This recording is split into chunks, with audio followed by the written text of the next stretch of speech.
Good morning and happy Shamanic Sundays, Poppy. Good morning.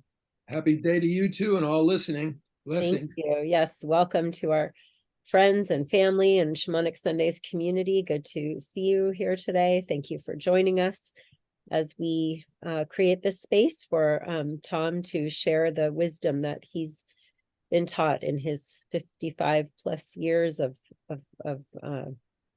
being a bridge builder between Indigenous wisdom and meeting the challenges of our time. So thank you, Dad, for your pioneering work in that space. And thank you for your teachings, and to all of our elders who've been mentors to you and to me and both of us at times.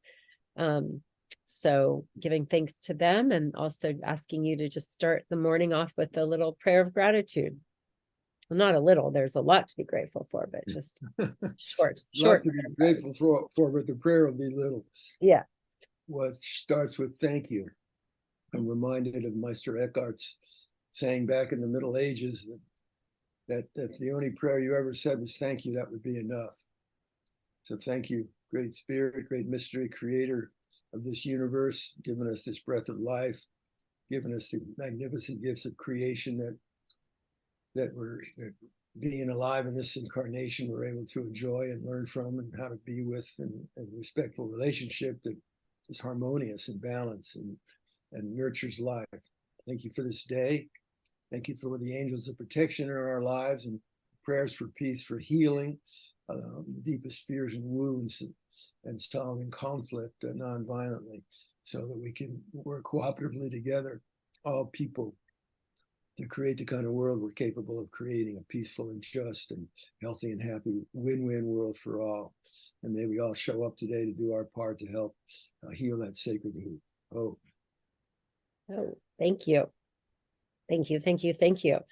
And since we're all about keeping it real here, in the spirit of keeping it real, since I'm your daughter and part of my job is to give you a hard time, with your little scab left over from when you were sick a few weeks ago, when you close your eyes right now and do your prayers and you lean back, it's like we're just getting to zoom in on your little scab. So, well, hey, we're entering the holidays, the holy day season, which yes, includes Christmas, and Rudolph, with his red nose leading the way. Kayamari is a deer spirit. I'm just turning into the deer with a red nose. there you go. All right, let's call in our deer spirit guiding us here today. Thank you. So the question we got this week was from Rob, and he asked if you could talk about preparation for ceremony, plant medicine ceremony, I'm assuming. And that seems, excuse me, perfect, since you are going into ceremony this weekend. And were in ceremony last weekend, so you've been in a lot of ceremonies lately. So just going to dive right in and talk to us about let's specify plant medicine and preparation for journeying with plant medicine. Okay, Right. Thanks for the question, and thank you to Mother Earth and what the Huichols call Tekutsi Knockaway, great grandmother growth, for growing plants out of Mother Earth's body. To some plants feed us, our physical body, some plants heal our physical body, and some plants not only can heal our physical bodies, but can heal our souls and our hearts and our minds. And these are sacred power plants. So as you mentioned, I'll be going into a circle a few hours later today, and I've been in preparation for weeks with diet, with paying attention to feeding my mind with positive thoughts and clarity, getting really clear about intention. I think preparation starts with intention, being clear about intention. Why are you seeking the help of the plant spirit? What's the truth of what you're seeking? What is it that you want? And so I make an intention arrow like this to hold my intentions for what it is I seek, and then I take it with me into the ceremony and stay with it the whole time during the ceremony to help me ground, stay present and open, and remember my intention, honor my intentions, and do the work that's. Those are some new colors you've got going on in that arrow. What? Those are some new colors you've got going on in that arrow. New Yeah. color yarn you've got. Yeah. Actually, I got to get some more red yarn though. I'm just about out of red yarn. You go by a yarn store, pick up some red yarn for me. So intention, why do I seek the help of this plant ally, which is a being that has equal value and purpose in being alive as me? I'm no better than that plant that I'm going to be taking or smoking or whatever the case may be.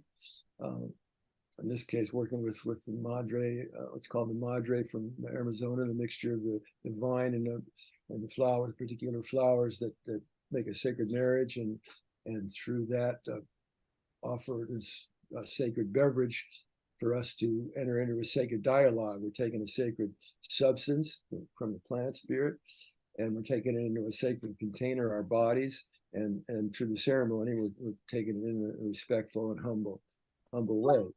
So start of preparation is honesty with yourself about what you're seeking, number one, and as if the plant spirit that you're going to be working with is already listening to your inner dialogue about all this. It's already listening to what it is you seek, and then it's almost like it's asking you also, what if I give you what you want? It's possible that what you seek could be delivered to you. It's possible also that it won't be delivered and something else will come that the wisdom of the medicine thinks is more important for you to deal with than what your intention is and needs to come first, primary. Then we can get to the other objects. But in either case, whatever shows up on the journey, it's not showing up by accident, and there's deeper wisdom and purpose of it manifesting in whatever level of multidimensionality being it's manifesting. And the key is to surrender into it and open the doorway in your mind and your heart to get the information of what it's trying to help you see or experience or understand or work with. So the part of preparation is, if I'm given what I seek, the plant spirits knows, will you honor it? Honor is not a word you hear very often in Western Eurocentric culture, but the plant spirit that you're going to be working with wants to know, hey, if I give you what you want, will you honor it? Will you bring it into your life? Will you integrate it into your life or not? Or will you just let it pass away with the weekend experience and that's that, or talk about it at a social gathering and whatever, in the list of your accomplishments in life? He wants to know, are you going to honor? Will you integrate, do the integration work to what I help you see or feel or experience or learn about or understand, or what assignments I give you, will you honor those? So making a commitment inside yourself is part of preparation to do that. And then that plant spirit wants to know, let's honor the truth that I'm giving my life to you. I am literally giving my life to you to help you with your life and what it is you seek. And so the plant spirit wants to know, what are you willing to give back of yourself? Or are you just a taker, the way your culture has taught you to do? Just take. That's what Western culture does, without any consciousness or awareness of the importance of giving back. And so there's reciprocity for what we take. So the plant spirit, and this is part of preparation, is asking you, what is it you're willing to give of yourself in relationship to what you seek? So you're not just creating more imbalance in your life by taking without giving. So reflection in all of these is vitally important. And then making the prayer arrow as a visual embodiment of your intention and your prayers. And I always, well, I have a pretty clean diet anyway, so there's not that much that I have to eliminate for an ayahuasca journey, but I simplify it and just real basic, healthy, clean vegetables or fish or rice and fruit beforehand. And the day of the retreat, like today, I had five cashews and an apple. And that's all I'm having today. So fasting, physical fasting, denying ourselves the pleasures of food that we like and we need for nutriment, And that demonstrates to the spirit of the plant that you're working with that this person's willing to give up something here in relationship to what they see. And then also paying attention, really being vigilant, not watching any TV news or reading news or anything like that, because it's full of so much negativity and fear and reactivity.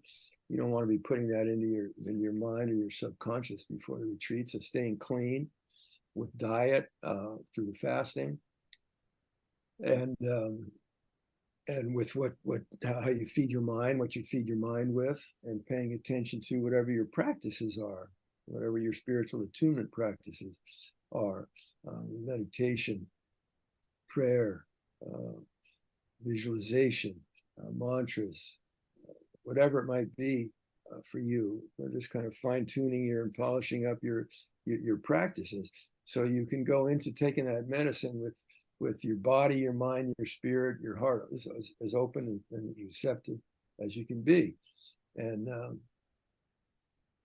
work the surrender muscle. When you take the medicine and it comes on, and the key is surrendering, releasing, letting go of ego's control, and surrendering with faith and trust, working those faith and trust muscles. And part of preparation is as you get ready for the retreat and you notice fears or anxieties that come up, that frequently do for people beforehand, for good reason, because you're opening a doorway and you don't know what's going to come through the doorway. You're not in control of that.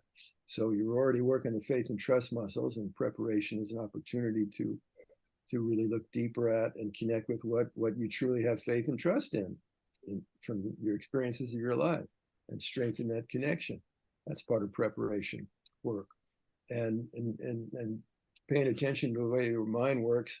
So with vigilance before the retreat, and of course during it, that when thought forms of judgment, negative judgments about your own being or the being of others, or negativity or shame or guilt or blame, or those kinds of thought forms which trigger energies in relationship to them, when they come up, catch them in your awareness, and then pull the plug on those thought forms, because they close the heart, and they kind of dump a load of crapola on the soul there, and so we want to try to go into the retreat prepared to be as clean as we can on all levels of our being, physical, mental, emotional, and spiritual. And if there's anything going on in our interactions or relationships with anybody where our hearts are closed, then there you go, especially the yeah, absolutely. Well, I'm glad you caught that, paying attention. See, it paid off. Those spitballs I would throw at you when you were doing those plays with Nicole, right? Neighborhood kids, and Yeah. it's going to help And, you. and speaking of interrupting, well, this whole time today, as you're talking, we usually break and do a separate kind of visualization, but I feel like this whole talk today really is like, this is what we should be visualizing every day, every week as we go through life. Like ideally we could show up in our best self every week, right? So I just want to maybe plant that seed, that rather than do a separate visualization today, we just invite folks to, take a notebook, jot some of these notes down. There's a lot of this on your website too, but just to be thinking of, how can you integrate that, and maybe we'll just do a quick visualization at the end. Okay, well, you tell me when you're ready for that. Okay. But something you just said reminded me of a verse from a John Lennon song. Mm-hmm. Kind of integrates Thanksgiving, which we just went through, Mm-hmm. and going into the season, December, holy days, and including that the winter solstice and the movement toward the end of this year and a movement into a new year. Mm-hmm. And so I feel so strongly about the word Thanksgiving, that it's not just one day, but like you said a moment ago, every day that we're alive is an opportunity to be thankful for being alive and the gifts of creation. So John Denver has these lines in a song: celebrate Earth Day every day, celebrate Earth Day every way, celebrate Earth Day every day, celebrate Earth Day every way. Oh, sounds just like him. Yeah, well, I don't know, this voice is a little bit better. Anyway, just to get closure on what the question was, those are the thoughts and that come up for me, and the actions that go along with those thoughts to prepare for for entering into a medicine circle, medicine work. And I think humility is one of the, and receptivity are two of the attitudes and to focus mental attention on, that's so important to have going in a good way, like lit up and polished. Humility, accepting that you don't know everything. Humility, accepting, recognizing, accepting that you're way more than you think you are in terms of your ego. You're more than your ego. You're more than your physical body. You're more than your stories. You're part of something that's way larger, something that's infinite. And the humility to open and surrender, not trying to control that. There's another song, don't push the river, my friend, or you will suffer in the end. Flow with the river, my friend, and swim on through to the end. So don't try to, working with the medicine is paying attention to situations that come up before you take the medicine is in preparation. It's part of preparation, where you see your ego is like defending itself, and it's contracted and it's tight on its story, and this is right and that person's wrong, and this is the way it should be, and I'm going to try to make it be this way, like to pushing and forcing control. Let go of control, not responsibility, but let go of control of trying to run everything, and with faith and trust, surrender to the wisdom that knows how to create this universe and maintain it, that we're in and that's in us. And we always have the ability to consciously connect and attune and commune with it when we practice humility. Let go of thinking we're the greatest thing in the world, and staying stuck in the imprisonment of ego identity, opening to the larger truth of who we are, which is part of infinite light, infinite cosmic love, infinite cosmic wisdom and beauty and creativity. So cultivating all those qualities, paying attention to what gets in the way of them and pulling the plug on them, and replacing them with those practices and focuses of attention and energy that grow those qualities of consciousness and being you want to have grow stronger in their life. So all of that's part of preparation for, at least for me, and what I encourage other people to do in the work, to get ready for the sacred work of entering into the sacred dialogue, taking a sacred substance in a sacred way. Help us wake up, wise up, and live love now, which is what the world needs for all of us to do. Oh. Thank you. Oh, so I just want to remind folks that there is more about this on Tom's website. And also, when you do choose to do ceremony, you'll get more information on this in detail. So something you said just struck me, and we're a little tight on time today, but you made a comment about the difference between taking responsibility, and surrendering at the same time. Can you just do like a 2-minute visualization as we head into this coming week, that we can stay in responsibility and feel just ultimate trust and faith and surrendering into the wisdom of the universe? Okay, so immediately my eyelids drop down over my eyes so I can enter into my looks within place, which helps me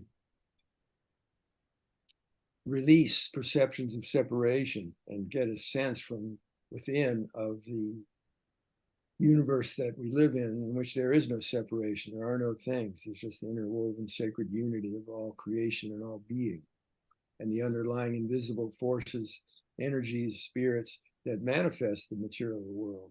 And I'm being breathed by it. And so I open up and let that breath come in consciously. I don't have to work to make it happen, but I can open to it more.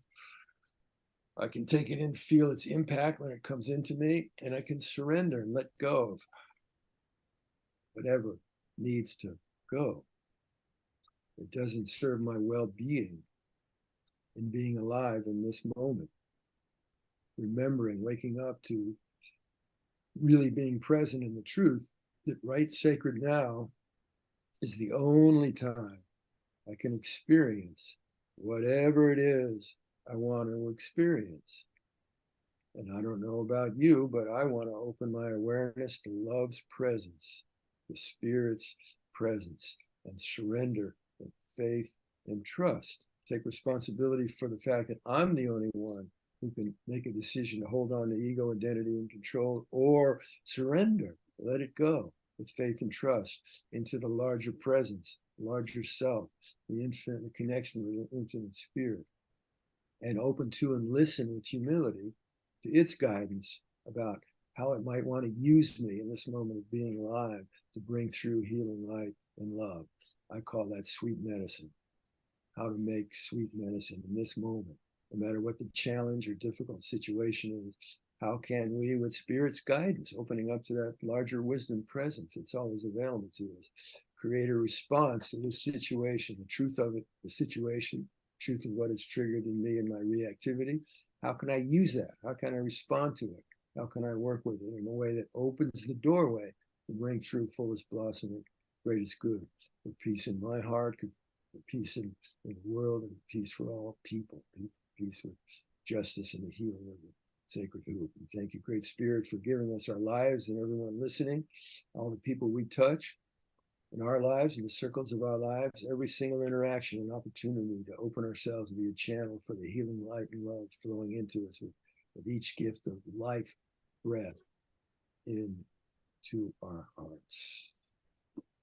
Sending out deep healing light and love, honoring the truth of who we are, sacred, worthy, luminous beings that are loved, which is for giving and receiving. Oh, por Dios. Right. Chief Red Nose signing off. Oh, thank you, Chief Red Nose.